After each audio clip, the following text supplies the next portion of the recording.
जे हाथ जोड़े गोरानो मेरी वंदना। जे हाथ जोड़े गोरानो एक बार वंदना, हजार बार वंदना। एक बार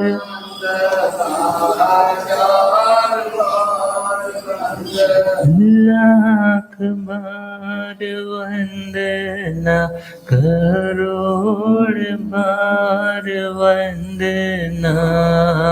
लाख बार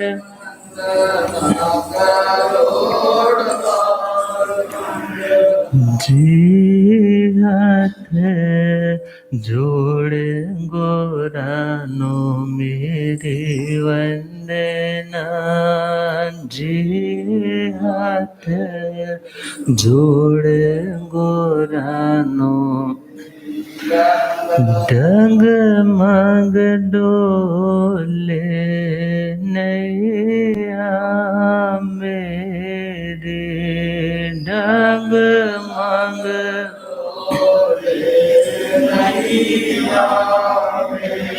मुझको है सतगुरु तेरे, मुझको होठ है जिया सा भवसागर पार लंघना। जिया सा भवसागर, जी हाथ जोड़ गोरानो मेरी वंदना। जी हाथ जोड़ गोरानो। अनंत अनंत शांति के निकेतन शासनपति भगवान महावीर स्वामी के पावन चरणवृंदों में हार्दिक भावना वंदन में। मेरे अंधेरे जीवन को रोशनी प्रदान करने वाले परम उपकारी आगम ज्ञान के भंडार, आगम ज्ञाता, आगम पुरुष, जिन शास्त्र रतन हिमाचल केसरी उपाध्याय भगवंत श्रद्धे गुरुदेव श्री जितेंद्र मुनि जी महाराज साहब के पावन चरण कमलों में हार्दिक भावना वंदन मन। पाठ पर विराजित तपस्वी रतन श्री प्रभु मुनि जी महाराज साहब के चरणों में वंदन। धर्म सभा में उपस्थित धर्मानुरागियों, सुशीलवती माताओं एवं बहनों, असीम पुण्यदे से भाग्यदे से आप सबको संतों का समागम और वीतरागवाणी श्रवण करने का सुअवसर प्राप्त हो रहा है। जिंदगी में बहुत सी विकट परिस्थितियां कभी कभी आ जाती, मगर उन परिस्थितियों को पैदा करने वाला कोई और नहीं बल्कि अपना ही कर्म होता है। एक ज्ञानी व्यक्ति उन परिस्थितियों में भी अपनी मनस्थिति को शांत, स्टेबल, धर्म के अनुकूल बनाए रखने का ही प्रयास करता है। और जो व्यक्ति उन परिस्थितियों से घबरा कर के जो अन्याय का मार्ग है, जो अनुचित मार्ग है, जो गलत रास्ता है, उस रास्ते पर भी चल करके अपनी जिंदगी को और गहरे दुखों के गड्ढे में गिरा देता है। जब हम किसी की लाइफ हिस्ट्री को सुनते हैं, जिन्होंने जिंदगी में आने वाली तमाम मुश्किलों को शांति से सहा और आगे बढ़ते ही गए, तो हमें भी प्रेरणा मिलती है कि जब उन्होंने इतनी शांति रखी तो क्या हम उनके मुकाबले नहीं तो कम से कम 10% तो उतने शांत बन सके। तो 9वां अध्ययन नमी राज ऋषि जी का। और नमी राज ऋषि जी का जन्म किन हालातों में हो रहा है और महासती मदन रेखा जो उनकी माता है उनका भी संक्षिप्त जीवन चरित्र आपको सुनाया जा रहा है। मदन रेखा अपने पतिदेव युग बाहु की अपने ही ज्येष्ठ मणिरथ के द्वारा हत्या करने पर भीतर से टूट तो गई, परंतु उसने सोचा यदि मैं भी आरत रौद्र ध्यान करूंगी, यदि मैं भी क्रोध की बातें करूंगी, प्रतिशोध की बातें करूंगी, तो मेरे इस पतिदेव का अगला भव सुधरने वाला नहीं, क्योंकि अंत मति सो गति। तभी तो लास्ट वाले टाइम में क्या बोलते हैं, भाई इसे धर्म की आराधना कराओ, इसको धर्म की साधना करवाओ, क्योंकि कुछ भी साथ जाने वाला नहीं। और यदि आसक्ति बनी रही और क्रोध का आवेश भी बना रहा तो किसी पशु के रूप में क्रोध में मरे हैं तो सांप इत्यादि के रूप में घूमते घूमते उसी घर में भी पहुंच जाएंगे, परंतु आज वो लोग पहचान नहीं पाएंगे और या तो पकड़वा करके बाहर छुड़वा देंगे या मार देंगे। अब व्यक्ति सपोज उसको जाति स्मरण ज्ञान भी हो जाए, मगर वो शब्द थोड़ा ही है जो बता पाए कि अरे मैं तो तुम्हारे फैमिली मेंबर हूँ, मैं तुम्हारे को कोई नुकसान नहीं पहुंचाऊंगा।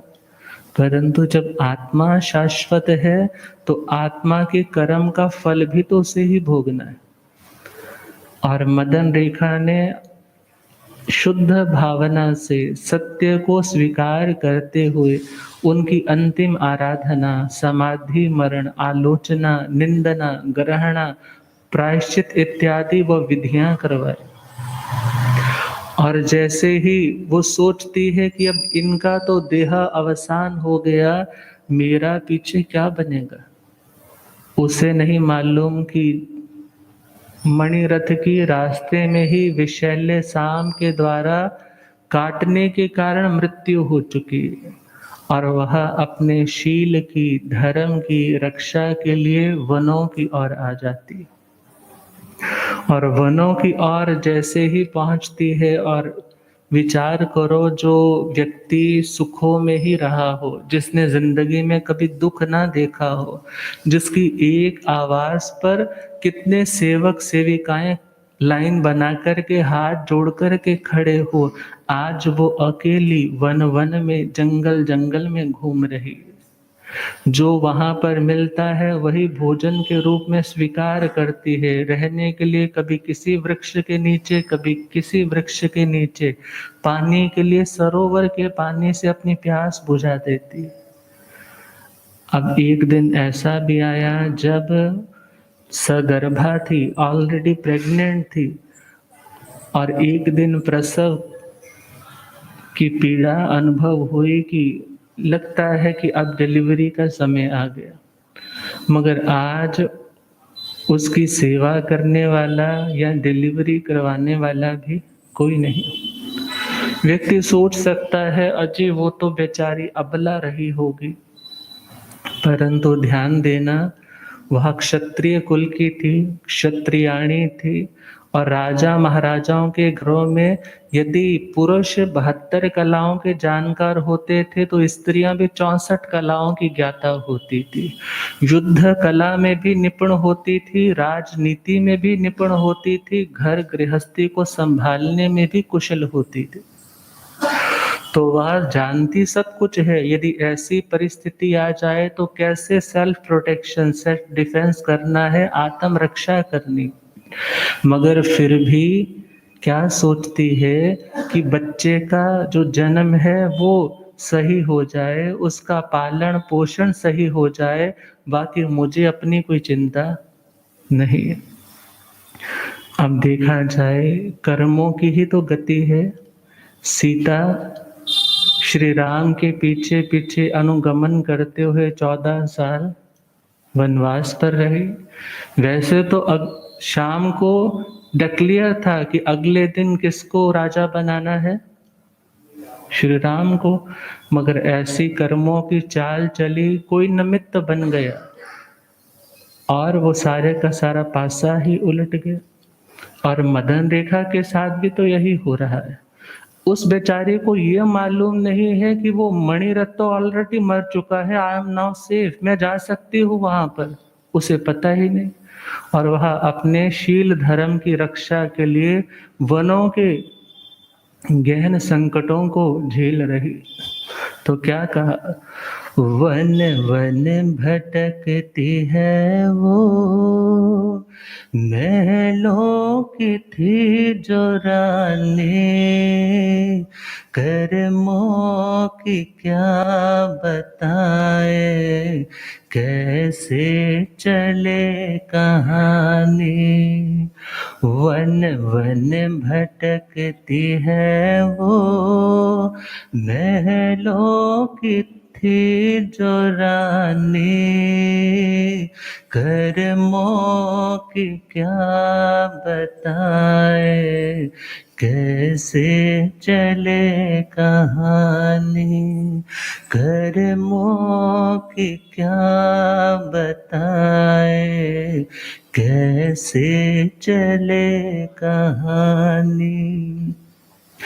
पति की गति सवारी, मणिरथ से ना वो हारी, अपना धर्म बचाने संकट उठाए भारी, संकट उठाए भारी, बेटे को जन्म देकर, बेटे को जन्म आई जहाँ था पानी, कर्मों की क्या बताए, कैसे चले कहानी, कर्मों की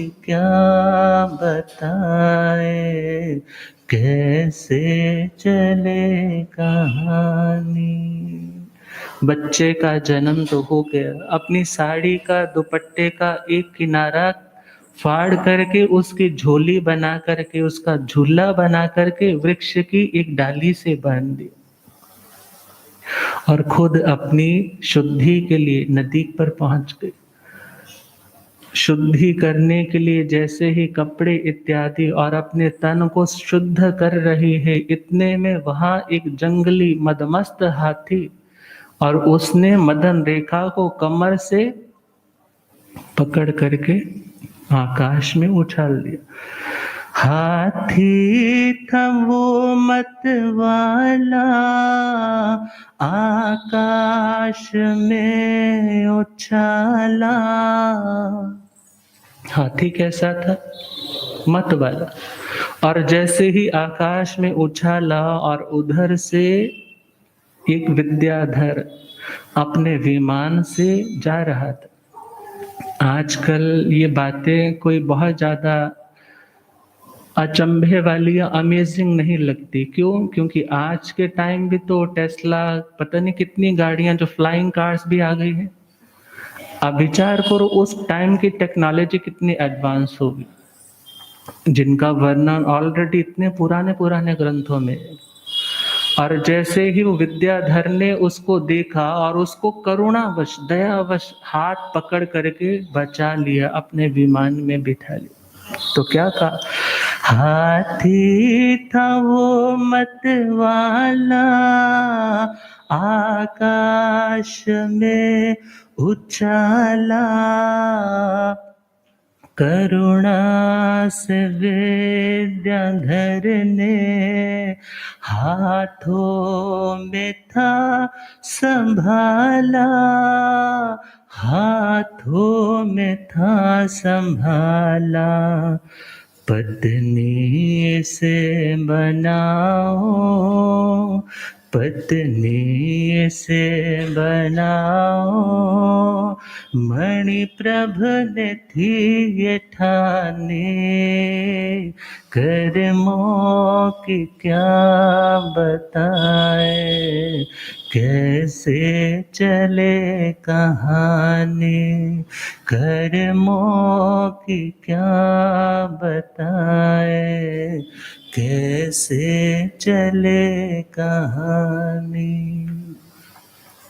जब पकड़ा था तब तो करुणा थी, परंतु जब देखा इतना रूप, इतनी सुंदरता, ये तो मेरी पत्नी बनने के योग्य है।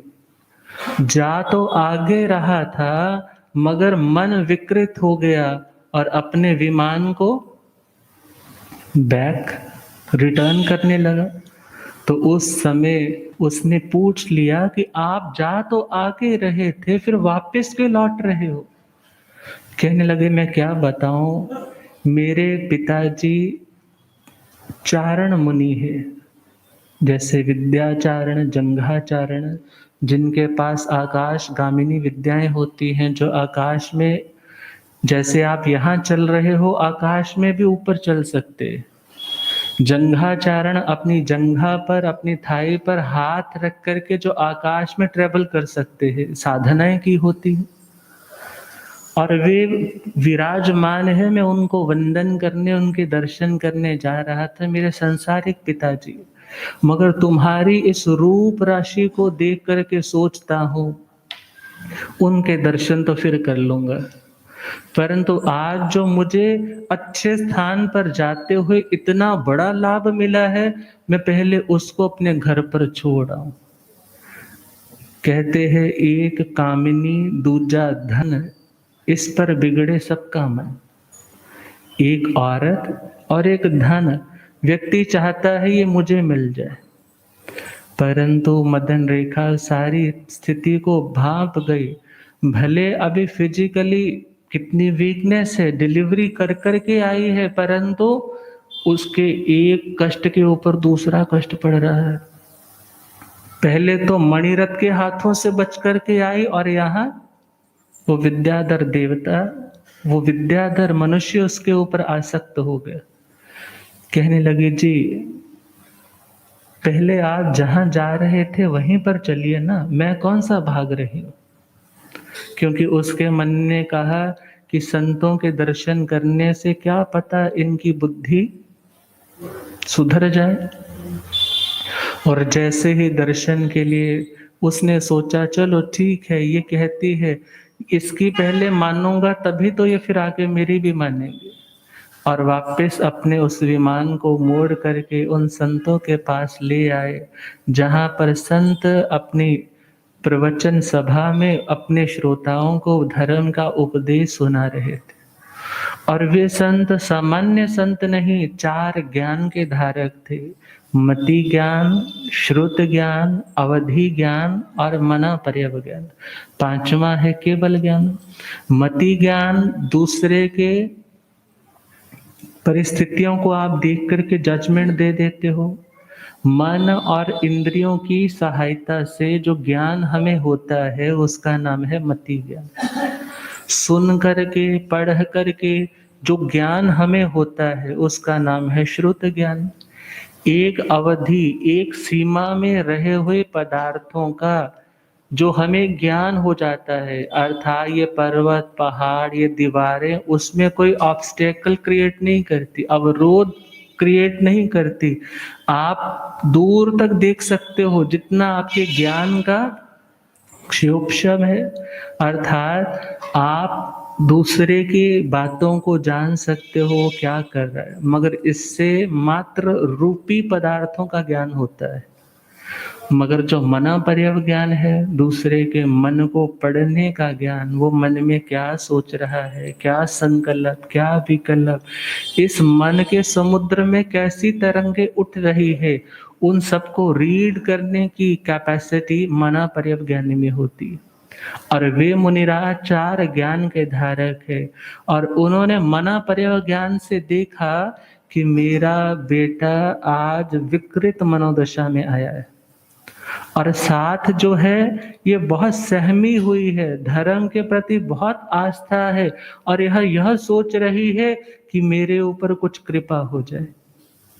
उन्होंने अपने प्रवचन के मैटर को बदलते हुए सारा शील व्रत के ऊपर, परदारा का त्याग, स्वदार संतोष के ऊपर प्रवचन दिया। गहरा प्रभाव पड़ा, क्या करने जा रहा था और बचा लिया। इतने में एक देव विमान उतरा और उससे देवता जैसे ही नीचे आया, संत भी बैठे हैं और मदन रेखा भी बैठी है, प्रवचन सुन रही।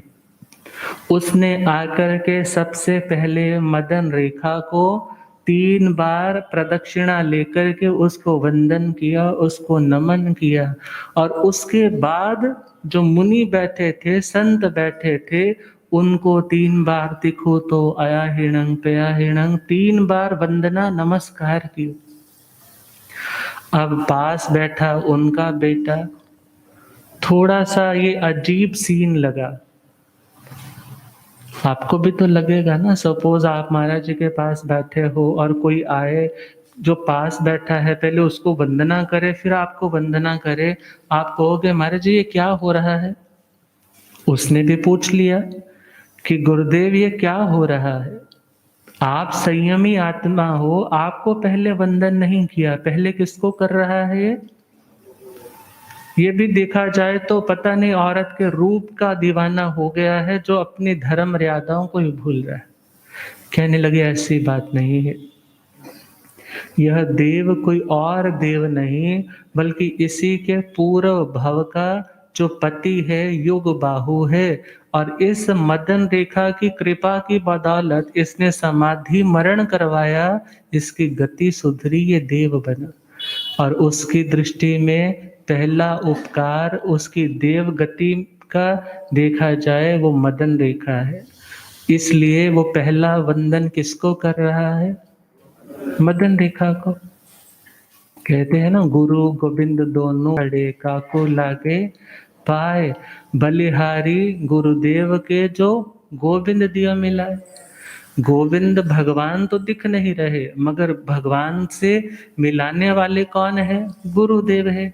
इसी प्रकार उसके लिए मेरा महत्व है ये बात नहीं है, नहीं है, परंतु पहला जो स्थान है उसके ऊपर उपकार की दृष्टि से उसकी पत्नी का है। और जैसे ही वंदना की और वहां से वो देव तो चला गया, परंतु मदन रेखा के मन में अब उथल पुथल सी चल रही है। कहने लगे गुरुदेव आप तो मन की बातें जानते हो, जो मैं धार करके आई थी आप वो ही सुनाने लग पड़े। कहने लगे हाँ मैं 4 ज्ञान का धारक हूँ। कहने लगे फिर आपके पास तो अवधि ज्ञान भी है। वो कोई सामान्य कोई श्रोता नहीं थी, सिर्फ सिंपल सी कोई श्राविका नहीं थी, बल्कि उसके पास ज्ञान भी तो था। कहने लगे फिर आप कृपा करके मुझे बताइए, मुझे बहुत चिंता है कि मैंने जिस बेटे का प्रसव किया है, जिस बेटे को जन्म दिया है, अपने पति की नामांकित अंगूठी भी उसके साथ रखी है, उस मेरे लाल का क्या हुआ है? संत कहने लगे तू चिंता ना कर, फिक्र ना कर, हर जीव का अपना भाग्य, अपना कर्म उसे प्रोटेक्शन देने वाला होता है। और तू जैसे ही इस विद्याधर के द्वारा बचाई गई, संभाली गई और उधर से मिथिला का राजा पद्मरथ गुजर रहा था, वन विहार के लिए आया था। जंगल में घूमने का शौक होता है, कईयों को शिकार की बुरी आदत होती है, मगर वह वन विहार के लिए आया, प्रकृति के करीब आया। आजकल भी साइकोलॉजी के डॉक्टर्स बोलते हैं यदि आप मेंटल डिप्रेशन से युक्त हो, यदि आप मेंटली डिरेंज्ड हो रहे हो, बार-बार फ्रस्ट्रेट हो रहे हो, मन अशांत रहता है, तो आओ प्रकृति की गोद में पहुँच जाओ। क्योंकि उस प्रकृति की, उस नेचर की जो वाइब्रेशंस है वो बहुत पॉज़िटिव है। आप वहाँ जाते हो तो आपका मन शांत होने लगता है और उस शांति से आपके बहुत सी समस्याओं के समाधान भी होते हैं। मगर जब मन अशांत होता है तो समस्याओं का समाधान भी नहीं होता। और जब गुरुओं के भी आप लोग आते हो, तो क्या कहते हो? महाराज जी, मन तो बहुत सोच करके आया था, ये पूछूँगा, वो पूछूँगा, मन बड़ा डिस्टर्ब था, परंतु यहाँ बैठ कर के लगता है मेरे सारे प्रश्न समाप्त हो गए।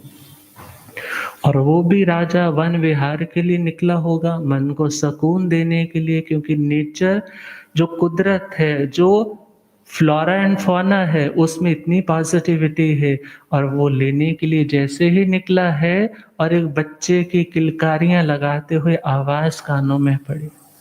सोचने लगा ये इतना गहरा, इतना डीप फॉरेस्ट है, इसमें इंसान नाम की कोई चीज़ नहीं, फिर बच्चे की आवाज़ कहाँ से आ रही? देखा एक वृक्ष की डाली पर एक झूला बनाया है और उसमें एक बच्चा हिलोरे ले रहा है। पास पहुंचा, घोड़े से उतरा, जैसे ही उस शिशु को निहारा, रोम रोम प्रसन्न हो गया। किसी को देख करके तो रोम रोम प्रसन्न होता है और किसी को देख करके रोम रोम दुखी हो जाता है। उसका भी कारण है पूर्व जन्मों के जो अटैचमेंट वाले बंधन है, उस अटैचमेंट के कारण जिसने आपके लिए कोई उपकार किया होता है या हित बुद्धि पूर्व जन्मों में रखी होती है, इस जन्म में भी यदि वह व्यक्ति बाय कोइंसिडेंस कभी पहली बार ही मिला है, फिर भी आपको वह व्यक्ति बहुत अच्छा लगता है। उस व्यक्ति के आप मुरीद हो जाते हो, आप कहते हो बस इस जैसा तो दुनिया में कोई नहीं। और एक व्यक्ति जो आपके साथ वर्षों से रह रहा है, मगर आप उसकी शक्ल देखना तक नहीं चाहते। होता है ना ऐसे? उसका रीज़न क्या है? जिनके साथ तो अच्छे संबंध रहे हैं, इस जन्म में भी उनको देख कर के वो भाव, वो संस्कार जागृत हो जाते। एक माँ के यदि 5 बेटे हैं तो पाँचों ही माँ को चाहते हैं, ऐसा नहीं होता। पाँचों ही सेम ध्यान रखते हैं, ऐसा भी नहीं होता। परंतु देखा जाए एक के प्रति माँ के मन में बहुत ममता उमड़ती है और बाकियों के लिए कर्तव्य की दृष्टि से वो सब कुछ करती है। तो उसका कारण क्या है? उसके साथ वो स्नेह का बंधन वो ऑलरेडी बहुत पुराना और मजबूत है। और जैसे ही पद्मरथ राजा ने उस बच्चे को देखा, ये घटना कौन सुना रहे हैं? वो विद्याधर मणिप्रभ के जो संसारिक पिताजी है, दृढ़व्रत नाम के, जो मेरे ख्याल से वो मुनिराज है, और वो सारी की सारी घटना उनको सुना रहे हैं कि इस प्रकार से वो राजा आएगा। और उसने बच्चे को उठाया और उठा कर के इतना मन को सुकून मिला, अपनी छाती से लगाया और सोचने लगा मेरे घर में अभी तक दीपक नहीं जला, मेरे घर में अभी तक औलाद नहीं है, ये मेरे को बच्चा मिला है। इधर उधर देखा, बड़ी दूर तक छानबीन की कि कोई इसका माता पिता के रूप में जो परवरिश करने वाला हो दिखाई नहीं दे रहा। सोचा ये बच्चा लगता है सौभाग्य से कुदरत ने मेरे लिए ही दिया है। और उस बच्चे को उठा करके वो अपने महलों में ले जाता है। और वह पद्मरथ कोई और नहीं है बल्कि इसके ही पूर्व जन्मों का सहोदर भाई है। और जैसे ही सुनाने लगे उनकी जीवन गाथा कि इनके पूर्व जन्मों में जम्बू द्वीप के महाविधे में मणितोरण नाम का जो नगर है और उसमें अमित यश नाम का राजा और उन्हीं की पुष्पावती नाम की रानी, और इन दोनों के 2 बेटे हुए, पहला पुष्प सिंह और दूसरा रतन सिंह। और 84 लाख पूर्व की इनकी आयु है। अर्थात वो आयु जो इन्होंने गृहस्थ दशा में व्यतीत की और 16 लाख वर्ष तक इन्होंने संयम की आराधना की। इनके पिता स्वयं चक्रवर्ती थे, उन्होंने भी दीक्षा अंगीकार की थी। इन बेटों ने भी 84 लाख वर्ष तक तो राज्य का सुख भोगा और उसके बाद 16 लाख वर्ष तक 16 लाख वर्ष की आयु तक इन्होंने साधना की और वहां से चब करके वहां से काल करके ये 12वें देवलोक में आए और 12वें देवलोक से च्यवित होकर के धातकी खंड के हरिशेण नाम एक नगर में जहाँ हरिशेण नाम का वासुदेव है और समुद्र दत्ता उनकी महारानी, इनके घर में दो भाई के रूप में पैदा हुए सागर देव और सागर दत्त। और धातकी खंड के जो 11वें तीर्थंकर है भगवान दृढ़ सुव्रत जी, उनके चरणों में इन्होंने दीक्षा ली। मगर कर्म गति कैसी, दीक्षा तो ले ली, अपने पूर्ण साधु जीवन की मर्यादाओं को भली भांति पूरा कर रहे हैं और एक दिन ऐसी आसमानी बिजली गिरी और दोनों मुनि, अभी दीक्षा के 3 ही दिन हुए हैं और दोनों ही मुनि एक साथ काल धर्म को प्राप्त हो गए। मगर समाधि थी, यत्न पूर्वक उनका जीवन चल रहा था, साधनामय जीवन चल रहा था और वहां से काल करके 7वां देवलोक महाशुक्र, वहां पर इनका जन्म हुआ और वहां से च्यवित होकर के एक तो हे मदन रेखा तुम्हारे गर्भ से पैदा हुए जिनका नाम रखा जाएगा नमी, और जो दूसरे है वह है मिथिला नरेश पदम रथ राजा, जो उन्हें अपना बेटा मान करके घर लेकर के गए हैं। ये कोई और नहीं, पूर्व जन्मों के ही इनके भाई है। तो चिंता ना कर, अब कुछ आश्वस्त तो हुई मगर सोच रही है क्या यही संसार है। जन्म मैंने दिया, संभाल कोई रहा है, मेरे साथ क्या कुछ नहीं हो गया। वास्तव में दुनिया में कोई अपना नहीं, दुनिया में कुछ भी सार नहीं। अच्छा है कि मैं भी सब कुछ छोड़ करके इस धर्म के मार्ग को अंगीकार कर लूं। अब उस विद्याधर ने जब ये सारी घटनाएं सुनी, सोच रहा है ये वास्तव में कितनी शीलवती नारी है। और जैसे ही उन मुनिराज ने फरमाया कि तुझे अब घबराने की भी जरूरत नहीं है, क्योंकि वह मणिरथ अपने ही पाप के कारण जब भाग करके जा रहा था युग बाहु को मार करके, और उस समय एक विषधर सांप के ऊपर पैर रखने के कारण उसके डंक से वो वहीं पर ही पूरा हो गया और काल करके चौथी नरक में पहुंचाया, घोर यातनाएं भोग रहा है। इसलिए तुझे चिंता करने की कोई आवश्यकता नहीं। फिर भी कहने लगी जब जीवन का कल्याण इसी मार्ग से होगा तो मैं राज्य का सुख भोगने के लिए लालायित नहीं हूँ, मुझे भी ये धर्म का मार्ग ही स्वीकार करना है। और वहाँ जो मणिप्रभ है विद्याधर, जो कभी उसे पत्नी बनाने की सोच रहा था, कहने लगा आज से मैं तुम्हें अपनी बहन मानता हूँ और तू बोल तेरे भाई के लिए क्या आज्ञा है। कहने लगी मेरा बेटा जो मिथिला में है पद्मरथ राजा के पास है, तो कम से कम मैं अपने बच्चे को बड़े होते तो देख लूंगी, तो मुझे वहां छोड़ दे किसी सतियों के पास और मैं उनके चरणों में दीक्षा ले लूं। और वह आज्ञा लेकर के वंदन आदि करके वहां से मिथिला में ले आए और वहां एक श्रमणी आर्या महासाध्वी के चरणों में जैन भागवती दीक्षा अंगीकार कर ली और नाम रखा उनका सुव्रता। अब समय घटना कैसे आगे बढ़ती है, वो नमी राजा इधर बड़ा हो रहा है और चंद्रयश जो इनका बेटा ऑलरेडी कहाँ है, अवंती के सुदर्शनपुर में।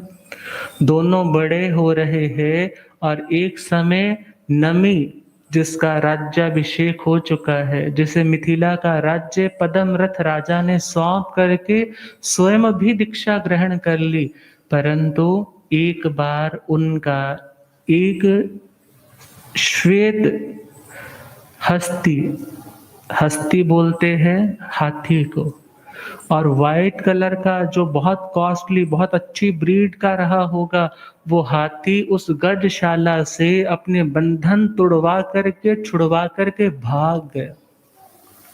और भागते भागते वह किनकी सीमा में प्रवेश कर गया?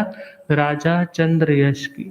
और चंद्रयश की जब सीमा में प्रवेश किए हैं, और चंद्रयश राजा को जब सूचना मिली कि इस प्रकार एक हाथी हमारी सीमा में घुस आया है, कहने लगे उसको पकड़ो, बांध करके अपनी गजशाला में उसको छोड़ आओ।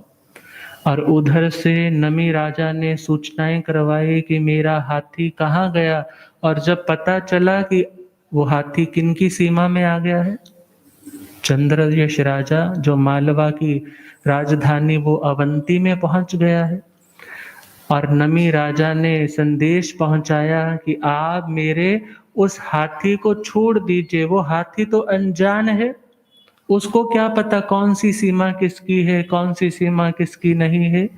आप तो इंसानियत के नाते उसको वहां से छोड़ करके मेरे जो सैनिक आ रहे हैं उनको सौंप दीजिए।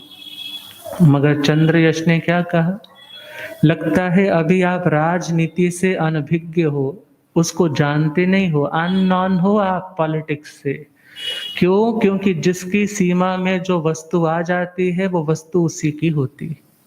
यदि आपको यह हाथी वापस चाहिए तो आपको युद्ध के लिए तैयार होना पड़ेगा। और याद रखना, क्रोध आता ही तब है जब आपकी ईगो को कोई चैलेंज करता है, और जब किसी के ईगो को, किसी अहम को आप चैलेंज करते हो, चुनौती देते हो, जो उसकी प्रतिक्रिया आती है, उसी का नाम तो क्रोध होता है।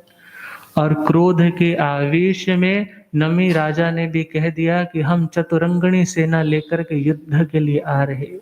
उधर से वो भी युद्ध की तैयारियां कर रहे हैं और इधर से ये भी निकल गए। नमी राजा भी ऑलरेडी बहुत संपन्न है, सेना की कोई कमी नहीं। और एक समय ऐसा आया, ये सूचना किनके कानों में पहुंची? मदन रेखा महासती, जिनका नाम अब सुव्रता है, उनके कानों में जब ये खबर पड़ी, अरे ये तो अनर्थ हो जाएगा।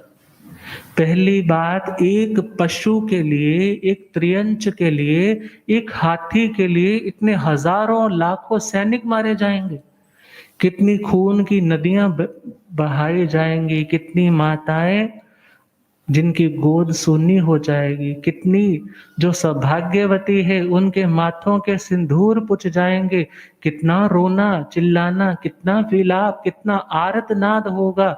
इन सबको रोकने के लिए मुझे कुछ करना होगा, मुझे जाकर के बताना होगा कि तू जहां लड़ने जा रहा है वो कोई और नहीं, वो तुम्हारा अपना सगा भाई है। कौन है? सगा भाई है। परंतु यह गुप्त बात कौन जानता है? उस माँ के अलावा, या उन मुनियों के अलावा, या उस विद्याधर के अलावा कोई तो चौथा आदमी नहीं जानता। और जैसे ही उन्होंने अपनी गुरनी जी से कहा कि आप मुझे आज्ञा दीजिए, मैं युद्ध भूमि पर जाकर के, जहां उन्होंने अपने शिविर लगा रखे हैं, छावनियां बना रखी है, वहां जाकर के पहले नमी को समझाऊंगी, फिर मैं चंद्रयश को समझाऊंगी। इसलिए नहीं कि वो मेरे बेटे हैं, बल्कि इसलिए कि इतनी इतनी घोर हिंसा से वो बच पाए। और गुरुनी जी की आज्ञा लेकर के वो एक साध्वी को और लेकर के युद्ध भूमि में पहुंच गए। वैसे युद्ध भूमि पर जाना साधु साध्वी के लिए कल्प मर्यादा में नहीं आता, परंतु कोई भी नियम है वो उत्सर्ग अर्थात सामान्य रूप से तो वैसे ही फॉलो करना है, मगर कभी अपवाद, इमरजेंसी कोई ऐसी आ जाए तो उस रूल के विपरीत जाकर के भी कुछ किया जा सकता है, और फिर उसकी आलोचना आदि करके प्रायश्चित लिया जा सकता है। और जैसे ही आज्ञा मिली और पहले वो नमी के पास पहुंचे, नमी ने देखा कि एक साध्वी पधारी है, एक साध्वी और है। कुछ आगे आकर के वंदना किया, नमन किया। उन्होंने समझाया कि तुम सोचो कि एक हाथी के लिए तुम इतनी जानें कुर्बान करने के लिए चल पड़े हो। कहने लगे आप नहीं समझोगे, जहां शत्रुता की बात आ जाए, जहां शूरवीरता की बात आ जाए, वहां एक हाथी की बात नहीं, वहां तो स्वाभिमान की बात बन जाती है। बहुत समझाया, ना समझे। फिर अंत में हार करके वो अपने उस बात को आज रिवील कर दिया, आज सामने रख दिया। कहने लगे तू कोई और नहीं बल्कि कौन है, मेरा अपना जाया बेटा है। और सारी घटना सुनाए कि किस तरह तेरे को मैं झूले में टांग करके शुद्धि के लिए गई, किस तरह विद्याधर ने मेरा अपहरण किया और किस तरह तुझे यहाँ का राजा पद्मरथ अपने महलों में ले आए। और मैं तुम्हारी भी माँ हूँ और चंद्रयश की भी माँ हूँ। तुम विचारो, तुम दोनों भाई हो और भाई कभी इतनी छोटी छोटी बातों के लिए झगड़ा नहीं किया कर।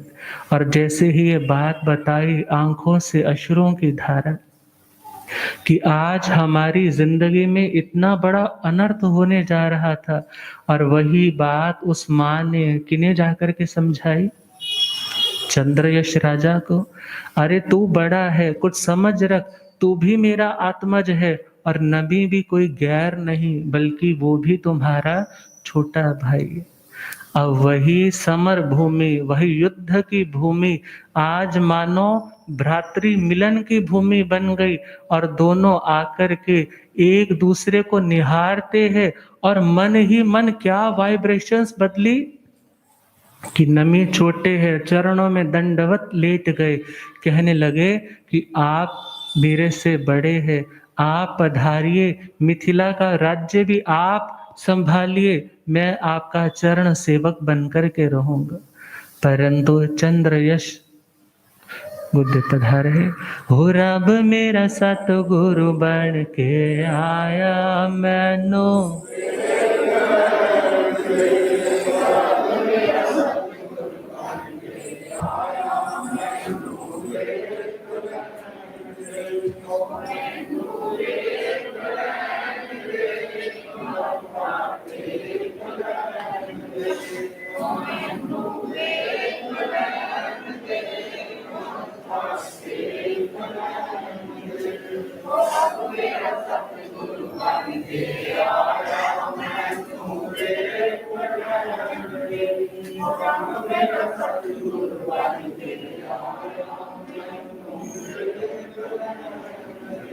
ओ चिट्टा चूल्हा मुकते पट्टी हंसा वाली चाल, चिट्टा चूल्हा मुकते पट्टी हंसा वाली चाल। होवत चुकदा है संसार मैनू वेख लैण दे, होवत चुकदा है संसार मैनू। हो रब मेरा सतगुरु बन के आया मैनो। बोलिए आगम ज्ञाता आगम पुरुष जिन शास्त्ररत्न हिमाचल केसरी उपाध्याय भगवंत श्रद्धे गुरुदेव श्री जितेंद्र मुनि जी महाराज की। और जैसे ही दोनों भाइयों का मिलन हुआ, छोटे भाई ने अपने सिर का ताज अपने भाई के चरणों में रख दिया कि अब मैं आपका सेवक बन करके रहूंगा, आप यह राज्य भी संभालिए और अपना राज्य भी मगर चंद्रयश को ऐसा वैराग्य उमड़ा, ऐसा वैराग्य उमड़ा, वो सोचने लगे ये दुनिया वास्तव में एक अजब सी पहेली है। मेरा भाई इतने वर्ष मेरे से दूर रहा। मेरी माँ जिसे मैं सोचता था वो मर चुकी है, वो अभी तक जीवित है और वो इतने कष्ट सह कर के अपनी आत्मा की साधना कर रही है। तो मैं दुनिया में फँस करके अपने कर्मों का बोझ अपनी आत्मा पर क्यों बढ़ाऊँ? अब राज्य करने के लिए मेरा भाई कुशल है और अपना वो जो राज्य, जो मालवा का राज्य था, वो भी राज्य किसको सौंप दिया? छोटे भाई को, नमी को सौंप दिया और मन ही मन क्या कहा, ये दुनिया कैसी है? ए दिल लावण दे था नैयो दिल नो समझोंदा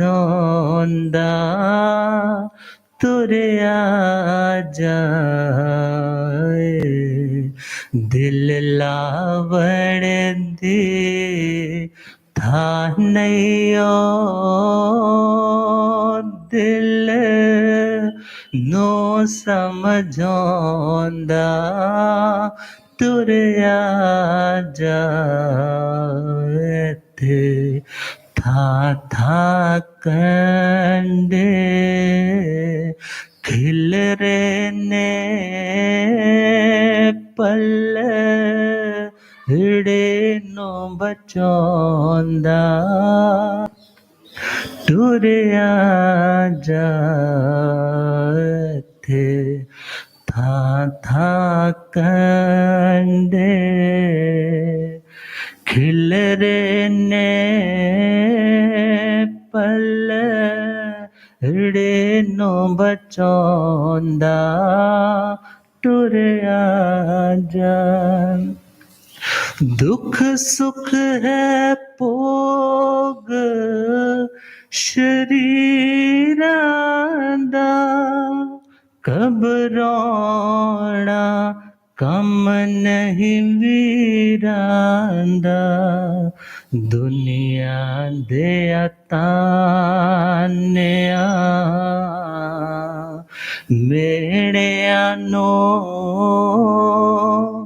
चोली विच पौंदा तुरया जाए दिल लावण दे ठानैयो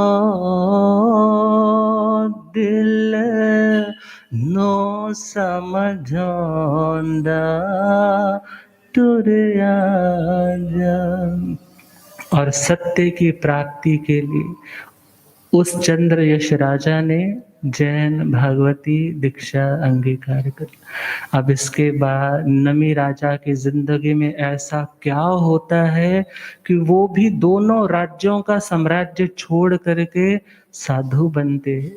और क्यों इंद्र महाराज आकर के परीक्षा लेते हैं, क्या प्रश्न पूछते हैं, क्या समाधान होते हैं, फिर कल जैसे समय होगा उसके अनुसार सुनाने का प्रयास।